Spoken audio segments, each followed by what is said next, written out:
Hello everyone, आज हम start करने वाले हैं क्लास 8 हिस्ट्री का chapter 1 how when and where. इसमें हम बेसिकली ये पूरी बुक का एक इंट्रोडक्टरी चैप्टर है। और फॉर योर नॉलेज मैं आपको बता दूं कि ये 8 क्लास वाली जो बुक है ये मॉडर्न पीरियड की है, क्लास 7th वाली बुक मेडिवल पीरियड की है and class 6 is all about ancient period. So let's start. आपने लोगों को कहते हुए सुना होगा कि हिस्ट्री बहुत बोरिंग होती है क्योंकि उसमें ना डेट्स याद करनी होती हैं। अब ये कंसेप्शन आज के टाइम पे तो सही नहीं है, बट पहले कुछ ऐसा ही होता था। पहले हिस्टोरियंस डेट्स के बारे में ही बात करते थे। बाकायदा डिबेट्स होती थी किस चीज़ पर, कि कौन सा रूलर किस साल राजा बना, उसने कौन सी बैटल्स लड़ी, इन चीज़ों को लेकर डिबेट्स होती थी। तो एक तरह से ऐसा लगता था कि हिस्ट्री का मतलब ही है डेट्स को याद करना। बट अब हिस्ट्री का मतलब चेंज हो चुका है। हिस्ट्री का मतलब क्या है? It is about changes that occur over time. History जब हम पढ़ते हैं तो हमें क्या पता चलता है कि एक टाइम के बाद चीज़ें कैसे चेंज हो गई। हम कहते हैं ना कि पहले के टाइम पर राजा रूल किया करते थे, लेकिन अब क्या है, अब हमारी कंट्री में डेमोक्रेसी है, तो हम क्या देख रहे हैं, चेंजेस देख रहे हैं। जब हम पास्ट को प्रेजेंट से कंपेयर करते हैं तो हम बिफ़ोर और आफ्टर को यूज़ करते हैं। पहले के टाइम के लिए हम बिफ़ोर यूज़ करते हैं और बाद के टाइम के लिए आफ्टर यूज़ करते हैं। अब कभी कभी ऐसा होता है ना कि हम कुछ काम कर रहे होते हैं या कुछ देख रहे होते हैं और हमारे माइंड में ना कुछ क्वेश्चंस अराइज होते हैं और हमें पता भी नहीं होता वो हिस्टोरिकल होते हैं। जैसे हम सोचने लगते हैं कि ये रेलवेज़ सबसे पहले कब बनी होंगी, किसने बनाई होंगी, या न्यूज़पेपर को ही देखकर हम सोचते हैं कि आज तो हमारे पास न्यूज़पेपर आ जाता है, बट पहले के टाइम पे क्या लोग तब भी न्यूज़ ऐसे ही पढ़ते थे?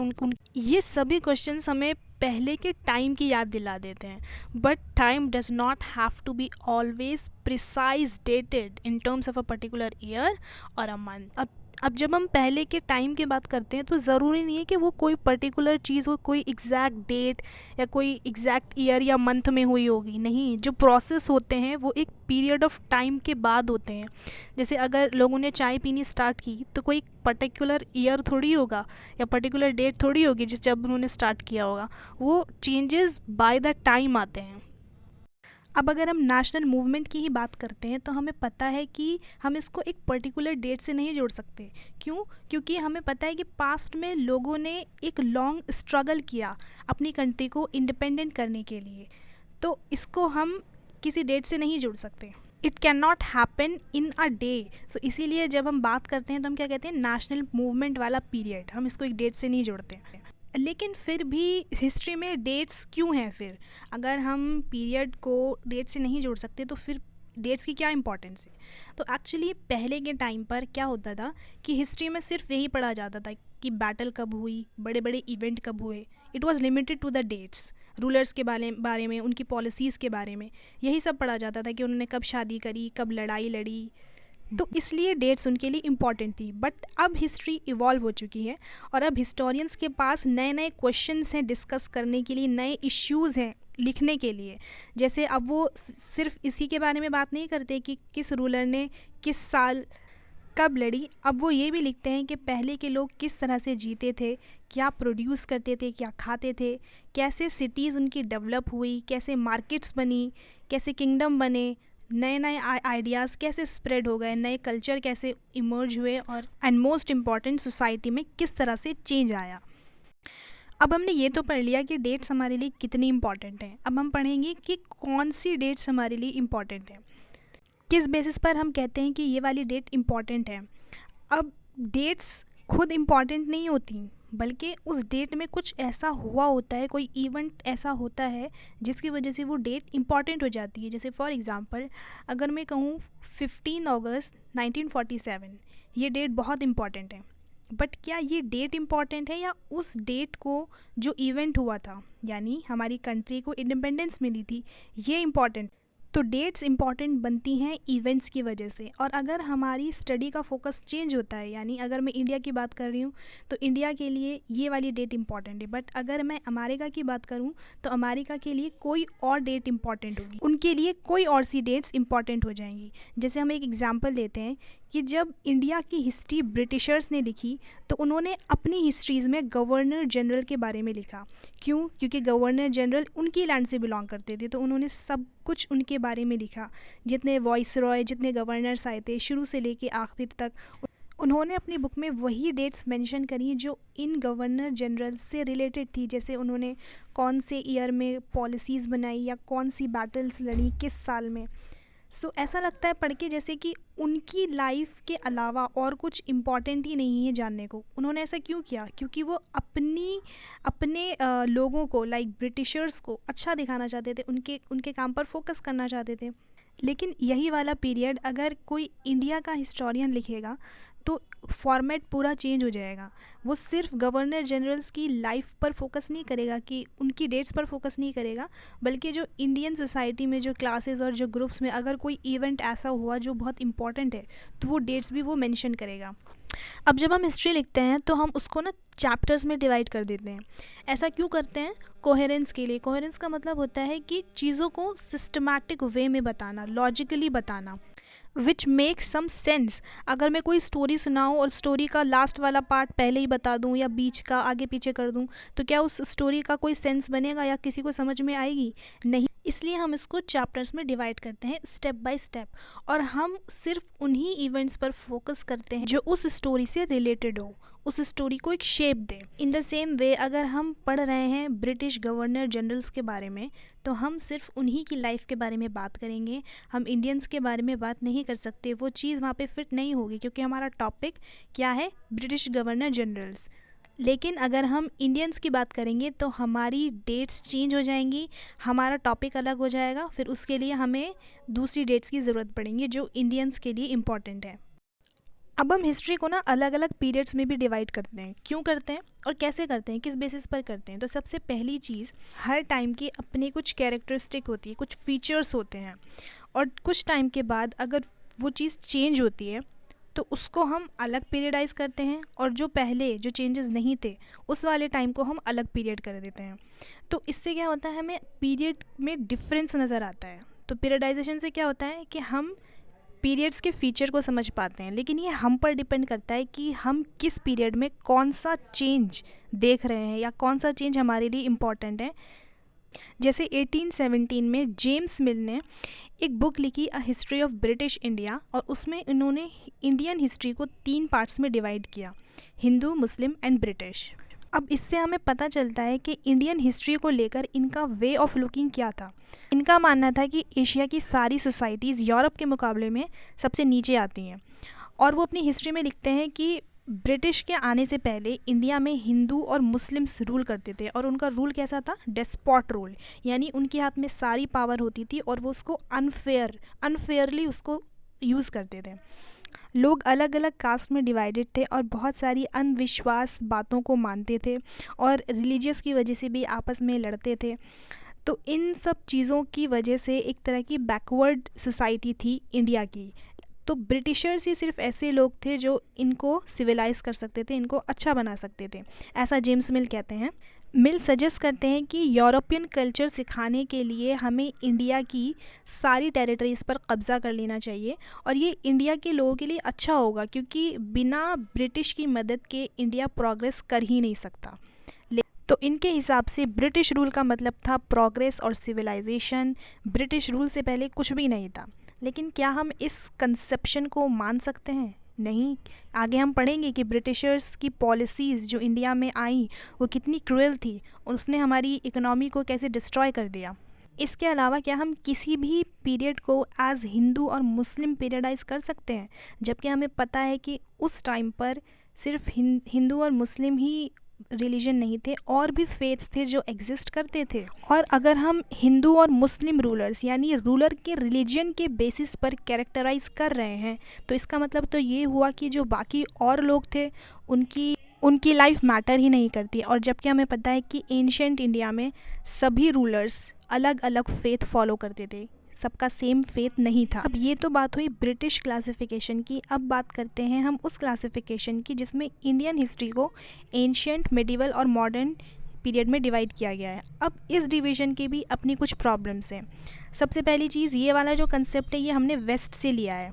अब वेस्ट में मॉडर्न पीरियड का मतलब है कि उसमें कुछ मॉडर्नाइजेशन के फीचर्स दिखे, जैसे हम साइंस में ग्रो किए, डेमोक्रेसी आई, लिबर्टी मिली लोगों को, इक्वालिटी मिली। ये मॉडर्न पीरियड मेडिवल पीरियड से बिल्कुल अलग है। मेडिवल पीरियड में हमें ऐसी कोई चीज़ नहीं दिखाई देती जो मॉडर्न पीरियड में आई। लेकिन जब हम इंडिया के मॉडर्न पीरियड की बात करते हैं, यानी जब ब्रिटिश रूल यहाँ पर इस्टेब्लिश हुआ, तब हमें कुछ और ही दिखता है। ना तो यहाँ पे लोगों में इक्वालिटी थी, ना कोई फ्रीडम थी, ना लिबर्टी थी। और हम पढ़ेंगे कि आगे किस तरह से इकोनॉमिक ग्रोथ भी बहुत कम हो गई थी। इसलिए बहुत सारे हिस्टोरियन इस पीरियड को मॉडर्न पीरियड ना कहकर कॉलोनियल पीरियड कहते हैं। अब हम पढ़ेंगे कि कॉलोनियल का मतलब क्या है, कि ये कॉलोनाइजेशन पीरियड क्या होता है।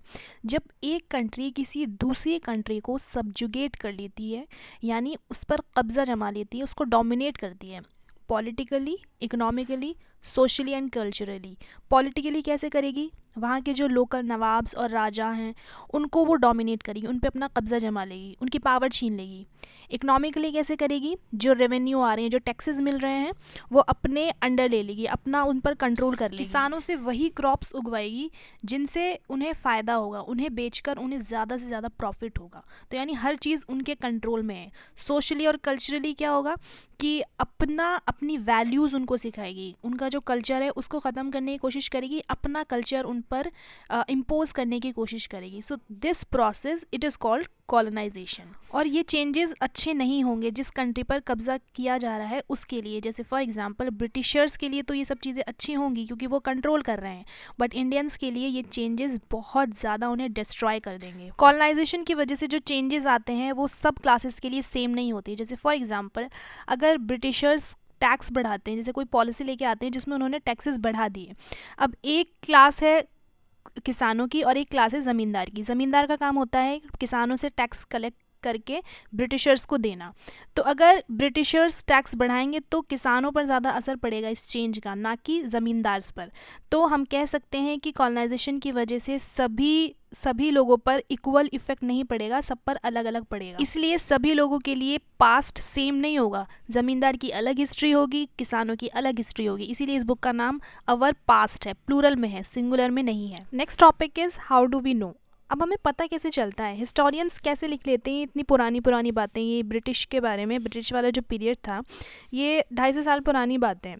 तो ब्रिटिशर्स ना सोर्सेज यूज़ करते हैं। अब सोर्सेज क्या होते हैं कि अब कुछ राइटिंग्स मिलती हैं हमें उस टाइम पर। Britishers were very clever and intelligent, और इसीलिए वो ना राइटिंग्स को बहुत इंपॉर्टेंट मानते थे। तो कोई भी पॉलिसी या कोई भी प्लान बनाते थे, या कोई एग्रीमेंट होता था, या कोई इन्वेस्टिगेशन करनी थी, तो उसके लिए वो सबसे पहले उस चीज़ को अपनी राइटिंग्स में रिकॉर्ड कर लेते थे, ताकि बाद में वो उन चीज़ों को अच्छे से देख पाएँ, उन पर स्टडी कर पाएँ, उन पर डिबेट करें कि हमने कहाँ कोई मिस्टेक करी है, उसको हमें कैसे इम्प्रूव करना है। तो इन सब चीज़ों के लिए वो रिकॉर्ड करते रहते थे, और वही रिकॉर्ड्स, वही राइटिंग्स आज के टाइम तक सेफ हैं, प्रिजर्व्ड हैं। इसीलिए उनके बेसिस पर हिस्टोरियंस ये सारी हिस्ट्री लिख पाते हैं। हर एक इंस्टीट्यूशन में एक रिकॉर्ड रूम होता था, चाहे वो तहसीलदार का ऑफिस हो या कलेक्टर का ऑफिस हो, तो सब में वो रिकॉर्ड रूम अटैच रहता था, ताकि जितने भी रिकॉर्ड्स हैं, जितने भी चीज़ें हैं, डॉक्यूमेंट्स हैं, वो रिकॉर्ड रूम्स में सेफ रहें। लेटर्स होते थे जो वो एक दूसरे को लिखते थे, या रिपोर्ट्स होती थी जिसमें वो इंस्ट्रक्शंस दे रहे हैं, तो वो आज भी आर्काइव्स में, म्यूजियम्स में सेव हैं, वो प्रिजर्व की गई उस टाइम पर। और फिर अर्ली 19th सेंचुरी में, यानी 1800 के बाद, ये डॉक्यूमेंट्स कॉपी भी किए गए। किसने कॉपी किए? कैलीग्राफिस्ट ने। कैलीग्राफिस्ट कौन होते हैं? कैलीग्राफिस्ट स्पेशलाइज्ड होते हैं राइटिंग्स में। उनका काम होता है, उनकी आर्ट होती है राइटिंग को अच्छे से लिखना। और फिर मिड 19th सेंचुरी यानी 1850 के बाद प्रिंटिंग मशीन आ गई, तो उससे कॉपीज़ को प्रिंट करना और आसान हो गया, और इन रिकॉर्ड्स की बहुत सारी प्रिंटिंग्स होने लगी, बहुत सारी कॉपीज़ बनने लगी। नेक्स्ट था सर्वे। अब ब्रिटिशर्स का मानना था कि अगर किसी कंट्री पे अच्छे से रूल करना है, उसको अच्छे से एडमिनिस्टर करना है, तो उसको अच्छे से जानना, प्रॉपरली उसको समझना बहुत ज़रूरी है। इसीलिए उन्होंने बहुत सारे सर्वे कंडक्ट कराए पूरी कंट्री को समझने के लिए, कि यहाँ पे किस तरह की क्रॉप्स उगाई जाती हैं, किस मौसम में उगाई जाती हैं, यहाँ पे किस तरह के जानवर हैं, सॉइल की क्वालिटी कैसी है। तो ये सब जानना उनके लिए बहुत ज़रूरी था, तो इसलिए उन्होंने सर्वे करवाए। फिर सेंसस हर 10 साल में, जो आज भी होता है, हर 10 साल में सेंसस होती है, ब्रिटिशर्स के टाइम से ही स्टार्ट हुई थी। सेंसस में क्या होता है कि हमें पता चल जाता है कि पूरी कंट्री के किस एरिए में किस तरह के लोग रहते हैं, उन लोगों की क्या ऑक्यूपेशन है, क्या उनका रिलीजन है, किस कास्ट से वो बिलोंग करते हैं। तो हर तरह की इन्फॉर्मेशन उन्हें जाननी बहुत ज़रूरी थी, इसलिए उन्होंने सर्वे करवाए और सेंसस करवाया। अब इन ऑफिशियल रिकॉर्ड से हमें बहुत कुछ जानने को मिलता तो है, बट इसकी ना अपनी एक प्रॉब्लम भी है। पहली चीज़, ये ऑफिशियल रिकॉर्ड है, यानी ब्रिटिशर्स ने लिखे हैं, ब्रिटिशर्स ने लिखवाए, तो हमें उन्हीं के बारे में पता चलेगा कि उनकी क्या थिंकिंग थी, उनके क्या इंटरेस्ट थे। बाकी कंट्री के लोगों का क्या पॉइंट ऑफ व्यू था, वो कैसे क्या सोचते थे, इसके बारे में हमें पता ही नहीं चलता। जैसे बुक में एक फ़ोटो दी गई है, रेबल्स ऑफ 1857 के रिवोल्ट के बारे में बताया गया है। जब आप आगे इस रिवोल्ट के बारे में पढ़ोगे तो आपको पता चलेगा कि लोगों की क्या क्या प्रॉब्लम थी जिसकी वजह से उन्हें रिवोल्ट करना पड़ा। पर ब्रिटिशर्स अपनी राइटिंग्स में इन सिपॉइज़ को कैसे दिखाते हैं कि ये लूट रहे हैं और कितने ग्रीडी हैं, कितनी ब्रुटैलिटी दिखा रहे हैं, किस तरह से दंगे फसाद कर रहे हैं। तो ब्रिटिशर्स जो है वो अपनी राइटिंग्स में अपने आप को क्रिटिसाइज़ नहीं करेंगे, वो लोगों की प्रॉब्लम्स नहीं बताएंगे, वो सिर्फ अपने आप को अच्छा दिखाएंगे। तो ये चीज़ हमें ये प्रॉब्लम इसमें नज़र आती है। तो बाकी लोगों के बारे में जानने के लिए हमें दूसरे सोर्सेज़ पर ध्यान देना पड़ता है, उन दूसरे सोर्सेज़ को स्टडी करना पड़ता है। जैसे बहुत सारे लोग जो डायरी लिखते थे, उनकी डायरी पढ़कर हमें समझ में आता है, या फिर जो ट्रैवलर्स यहाँ पर आए, उन्हें कुछ अच्छा लगा यहाँ पर तो उन्होंने अपनी राइटिंग्स में लिखा। या लोग ऑटोबायोग्राफीज़ लिखते थे। ऑटोबायोग्राफीज़ क्या होती हैं? दूसरों की लाइफ के बारे में कुछ लिखना, वो ऑटोबायोग्राफी होती है। तो इन सब चीज़ों से हमें पता चलता है कि उस टाइम पर लोग क्या सोचते थे। या फिर कुछ लीडर्स थे या रिफॉर्मर्स थे जो चेंज लाना चाहते थे सोसाइटी में, तो अपनी फीलिंग्स वो एक्सप्रेस करने के लिए कुछ कुछ चीज़ें लिखते थे। तो वो सब राइटिंग्स हमें मिली हैं, तो उनसे हमें पता चलता है कुछ कॉमन लोगों के बारे में। लेकिन ये भी उन्हीं लोगों के बारे में पता चलता है जो कि लिटरेट थे, जो लिखना पढ़ना जानते थे। ट्राइबल्स, पेजेंट्स, किसान वर्कर्स वगैरह या गरीब लोग ये लिखना पढ़ना तो नहीं जानते थे, तो इनकी लाइफ के बारे में या इनका क्या एक्सपीरियंस रहा, ये हमें नहीं पता चलता। इनके बारे में जानना थोड़ा सा मुश्किल हो जाता है। That's all for today, thank you for watching. मिलते हैं किसी नेक्स्ट वीडियो के साथ। Till then, take care, bye bye.